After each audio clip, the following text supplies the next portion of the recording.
2024년이 왔습니다. 2024년 관련해서 세금 3가지 파트 한번 찍어보도록 하겠습니다.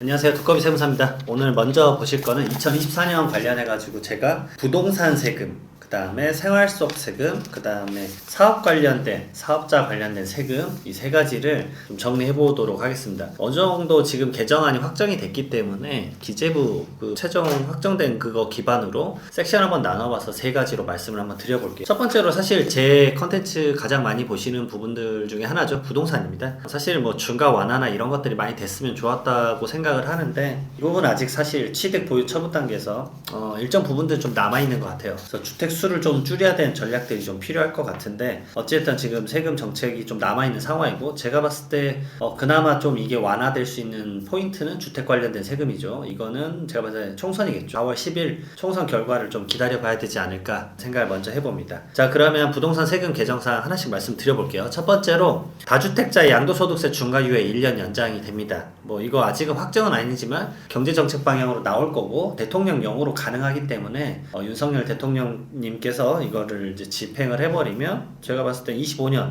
5월 9일까지 1년 더 연장이 되지 않을까 싶습니다. 이건 제가 봤을 때는 여지가 없고요. 이건 바로 될 것 같습니다. 이건 당연히 해줘야죠. 지금 중과세까지 매겨버리면 시장은 아예 죽어버릴 테니까 제가 봤을 때 이 양도소득세 중과유예는 당연히 진행될 것 같아요. 이 양도소득세 중과유예 피해야 될 거 딱 하나가 있죠. 2년 보유를 해야 돼요. 2년 보유를 해야지만 일반 세율을 적용받을 수 있고 장기보유 특별공제도 받을 수 있다는 점 꼭 잊지 않으셨으면 좋겠고요. 자, 그 다음에 두 번째입니다. 고가주택에 대해서 사실 예전에 보증금에 대한 간주임대료 과세를 계속 하고 있어요. 몇 주택부터 하고 있죠? 3주택 이상자에 대해서 전세금 보증금에 대해서 간주임대료라는 거를 세금을 매기고 있습니다. 이 말은 뭐냐면 월세를 받는 사람도 월세 받은 것에 대해서 따박따박 세금을 내는데 내가 다 전세 보증금으로만 받아버리면 그것에 대해서 세금을 안 내잖아요. 수익이 안 잡히니까. 그러니까 이럴 순 없다. 그러면 간주를 하겠다. 임대료를 받은 걸로. 뭐라? 그러면 전세금 받은 것에 대해서 일정 퍼센트지를 곱한 다음에 그것만큼은 이자 소득을 번 것처럼 본 다음에 그것에 대해서 세금을 내라라고 했습니다. 그래서 지금은 원래 3주택 이상자에 대해서만 전세 보증금에 따라서 간주임대료를 내고 있는데 그거를 26년 1월 1일부터는 고가주택 2주택자부터도 이걸 적용을 하겠다는 얘기입니다. 이 고가주택의 기준은 얼마냐? 기준시가 12억 원 초과되는 주택이에요. 결국은 고가주택이 2개만 있어도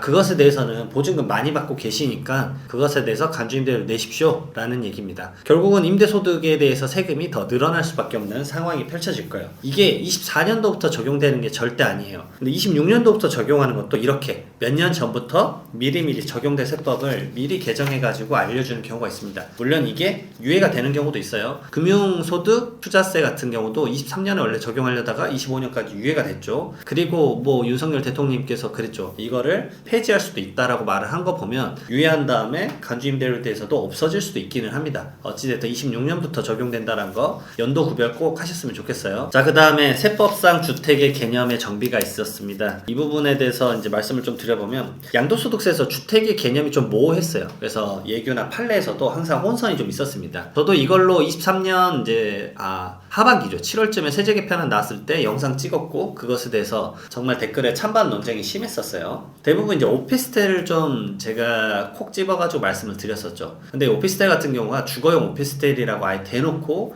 건설하는 경우가 있는데 그런 것들은 대부분 국세청에서도 이 주거용으로 당연히 파악을 하고 있다는 점들을 좀 말씀 많이 드렸었습니다. 그래서 지금 주택 개념이 허가 여부나 공부상 용도 구분과 관계없이 사실상 주거용으로 사용하는 건물에 대해서 전부 다 주택으로 하고 있는데 여기 시설 구조상의 특성을 반영을 해서 세대원이 독립된 주거 생활을 할 수 있는 구조로 된 건물. 여기서 구조라 하면 출입구, 취사시설, 욕실이 각 세대별로 별도 설치되어 있다. 이런 것들에 대한 주택의 개념을 좀 구체화했죠. 그래서 24년 1월 1일 양도분부터 이걸 좀 적용하기로 했습니다. 저는 이게 실무에서 이제 어떻게 적용될지 모르겠지만 아마 오피스텔이나 뭐 제가 좀 아주 과도하게 나가기는 한 거일 수도 있지만 농막에 대한 부분들에 대해서 이슈가 생길 수도 있겠다라고 말씀을 좀 드렸습니다. 그 밖에 이제 형태 변형들이 많기 때문에 결국은 사실상 주택으로 쓰는 개념에 대해서는 전부 다 이렇게 적용을 할 것 같아요. 결국 주택이 아닌 건물인데 주택으로 적용을 받거나 주택인데 주택이 아닌 걸로 적용을 받았을 때 차이점은 뭐겠어요? 오히려 내가 주택으로 입증을 받아야 되는 게 유리할 수도 있습니다. 어떤 때죠? 내가 1세대 1주택 비과세 받을 때예요. 근데 오히려 내가 주택이 여러 개다 라고 했었을 때 예전에는 주택 개념이 불리할 수도 있었어요. 왜냐? 다주택자에 대한 양도소득세 중과세가 있었기 때문이죠. 하지만 지금 2년 이상 보유를 하게 되면 주택에 대해서 양도소득세 중과 배제를 하니까 그것에 대해서 크게 상관이 없을 수 있어요. 그런데 한 가지가 더 있죠. 영향이. 단기 양도입니다. 왜냐면 주택 같은 경우는 1년 미만에 팔았을 때 77%, 1년 이상 2년 미만에 팔았을 때 66%의 단일 세율을 적용을 받게 되어 있어요. 주택이 아닌 건물에 대해서 단기 양도를 했을 때는 55, 44이기 때문에 좀 더 낮아요.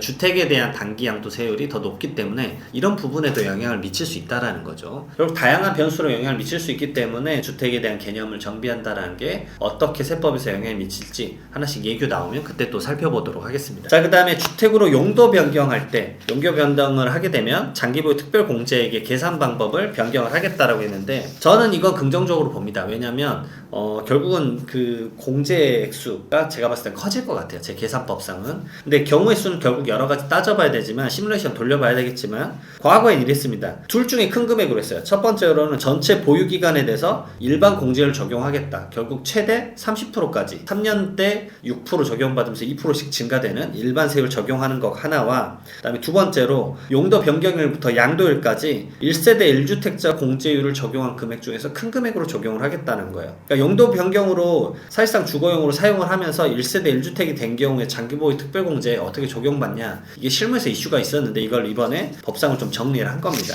근데 이제 기존에는 둘 중에서 맥스치, 결국 큰 금액으로 적용해 줄게 라고 했는데 이번에 바뀐 건 뭐냐면 보유와 거주를 각각 따로 계산을 해서 그 두 가지를 더한 금액으로 해 주겠다라는 얘기입니다. 첫 번째로 1번은 보유 기간에 대한 공제율이고 두 번째는 이 거주 기간에 대한 공제율입니다. 첫 번째로 보유 기간에 대한 공제율은 비주택 보유 기간에 대한 일반 공제율 플러스 주택 보유 기간에 대한 1세대 1주택 공제율 최대 40%까지 합쳐서 적용해 주겠다. 결국은 제가 봤을 때 공제율 액수가 커질 것 같아요. 그 다음에 두 번째로는 거주 기간에 대한 공제율인데 주택 거주 기간에 대한 1세대 1주택 공제율을 계산해 주겠다. 물론 무조건 커진다라고 가정을 할 수는 없어요. 근데 이 부분에 대해서 제가 봤을 때 시뮬레이션 돌려보면 제가 봤을 때 어찌 보면 더 늘어나는 게 당연한 것 같다는 생각을 간단하게는 하고 있습니다. 결국은 계산에 다양한 변수들이 좀 생기긴 하겠지만 그 변수가 생겼을 때 계산을 해봐야 알겠지만 제가 봤을 때는 긍정적으로 봐요. 근데 이거는 24년 1월 1일 양도분부터 적용이 되는 게 아니에요. 결국 25년 1월 1일 양도분부터 적용이 된다는 점을 꼭 구분하셨으면 좋겠어요. 이것도 미리 안내를 한 겁니다. 그러니까 변경될 수도 있다는 점 체크하셨으면 좋겠습니다. 자, 그 다음에 장기주택 저당 차입금 이자 상환액에 대해서 소득공제를 좀 확대해 주겠다라는 겁니다. 지금 이자에 대한 부담이 커지니까 주택 살 때 이제 이자 많이 내지 않았냐, 그것에 대해서 상환액 소득공제 액수를 좀 늘려줄게. 결국은 대상자가 무주택자 또는 1주택자만 가능하다는 점을 꼭 구분하셨으면 좋겠고요. 이게 24년 1월 1일 이후 이자 상환액을 지급하는 분부터 적용이 되니까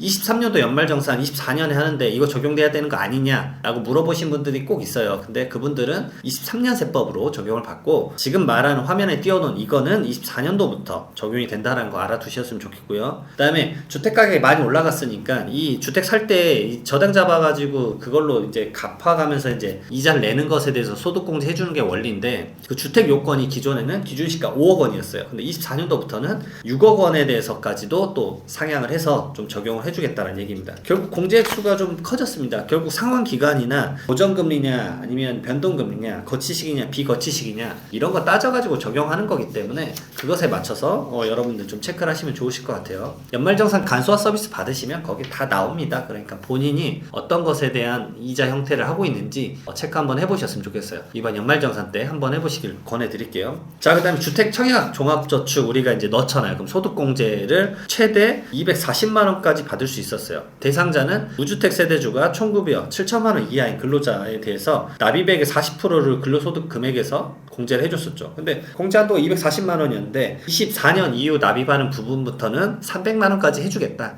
결국 좀 더 액수가 커졌다라는 걸 알 수가 있겠죠. 그 다음에 청년 우대형 주택 청약 종합저축에 대해서 비과세의 적용 기간을 연장을 해주겠다. 이게 뭐죠? 청년들이 우대를 좀 해줘서 주택 청약 종합저축 좀 가입을 해. 그러면 그거 이자 소득 생기면 그것에 대해서는 비과세 해줄게라는 게 있죠. 그래서 청년 우대형은 일반적인 주택 청약 종합저축보다 이자율이 더 높아요. 뭐 3%대로 알고 있는데, 근데 적용 요건이 있죠. 무주택 세대주인 청년이면서 총 급여액수가 좀 낮아요. 그래서 적용받는 사람이 사실 많지는 않는데 총 급여액이 3,600만 원 또는 종합소득금액 2,600만 원 이하인 사람에 대해서 비과세 한도 500만 원까지 적용을 해줍니다. 근데 500만 원까지 적용해주는 게 올해가 아니죠. 벌써 24년이 됐으니까 23년 12월 31일까지였는데 25년까지 이 제도에 대해서는 연장을 해주겠다 라는 얘기입니다. 우선 부동산 세금에 대해서 좀 굵직굵직한 것만 먼저 좀 살펴봤고요. 그 다음에 다음 영상에서 또 이어가지고 생활 속 세금, 그 다음에 사업자에 대한 세금도 좀 24년도 정리를 해서 말씀드리겠습니다. 다음 영상에서 뵙겠습니다. 감사합니다.